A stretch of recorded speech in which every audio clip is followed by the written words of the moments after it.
Bonjour à tous, cette partie de vidéo concerne l'intégration des cours dans notre plateforme. Pour cela, vous allez toujours être connecté en mode édition. Donc, vous rentrez dans l'administration du site, puis vous allez choisir la partie du cours. Vous cliquez sur cours, puis session des cours et catégories. Alors voilà, par défaut déjà il y a eu un cours créé, donc nous on n'a pas besoin de ça, nous voulons créer notre propre cours. À cet effet, vous cliquez sur une catégorie, créer une catégorie. Alors si vous nommez directement votre catégorie ici, il sera inclus dans divers.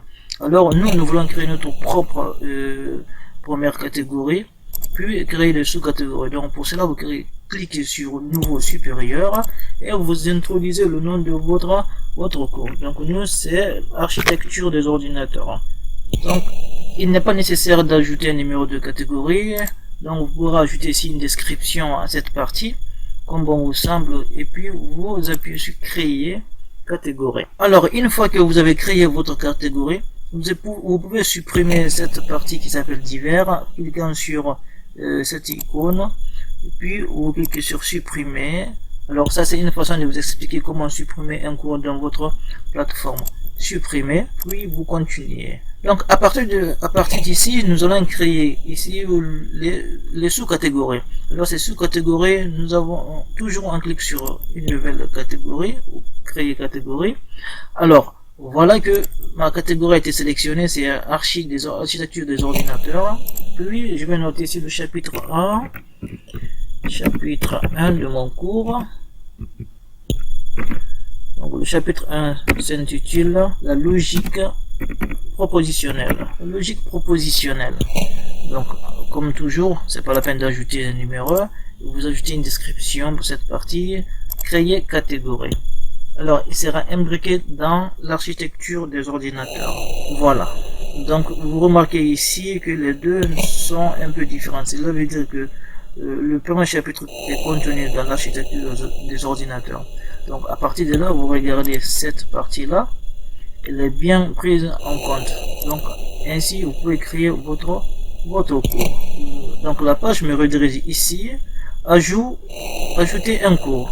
Donc vous donnez les informations nécessaires, vous écrivez le nom de votre cours qui vous semble adéquat. Donc c'est définition de la proposition logique. Alors vous pouvez donner une abréviation à votre titre que vous avez donné, ou plutôt écrivez encore entier le titre. Alors cela dépend de vous. Oui, vous continuez, donc vous regardez catégorie de cours, c'est bien sûr que nous sommes dans architecture des ordinateurs. Alors pour la date la date début, c'est le 14. La date fin, on n'a pas besoin parce qu'on veut que le cours reste toujours en ligne.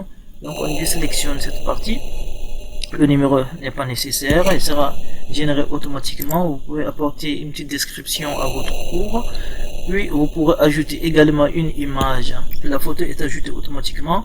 Donc les formats de cours sont là, apparence et toutes ces informations, vous pourrez les modifier au fur et à mesure.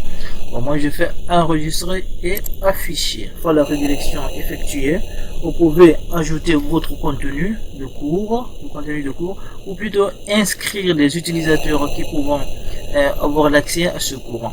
Donc nous allons continuer vers le contenu du cours.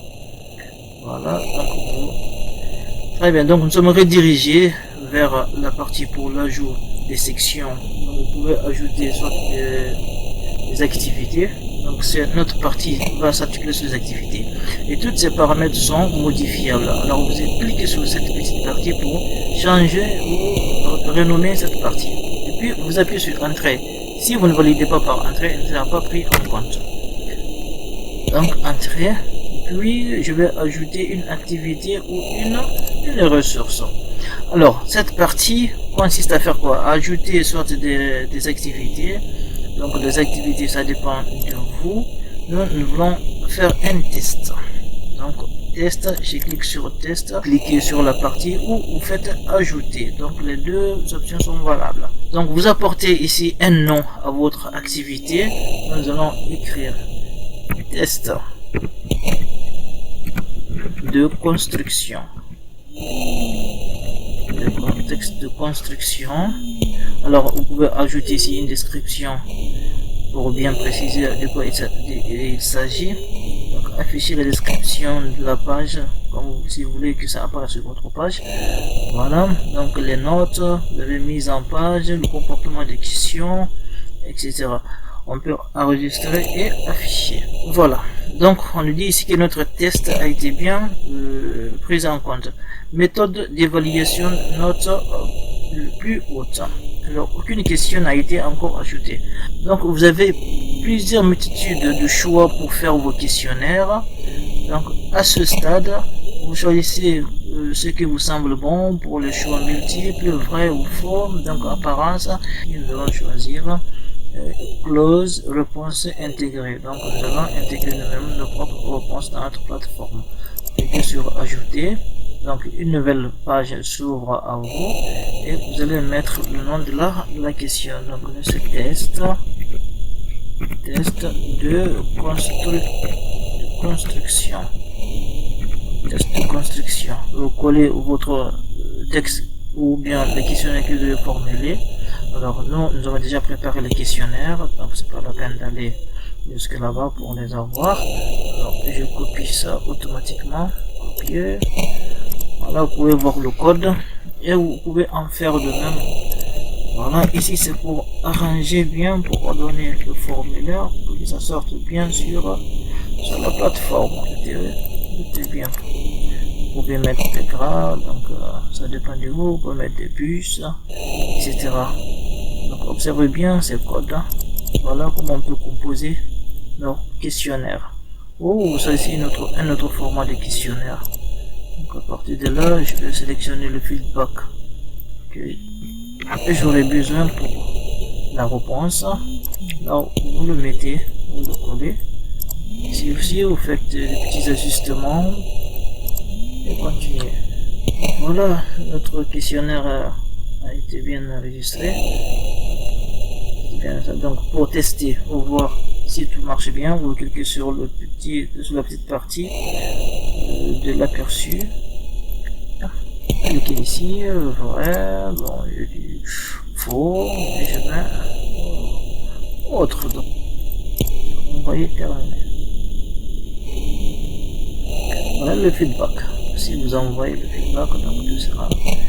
Voilà ce qui sort, l'analyse des questions, la conclusion. Donc un lancé peut être vrai ou faux, c'est-à-dire on propose quelque chose, mais cela reste à démontrer ou vérifier. Voilà, c'était la partie la plus intéressante de cette vidéo. On se retrouve dans une autre vidéo. Très bientôt.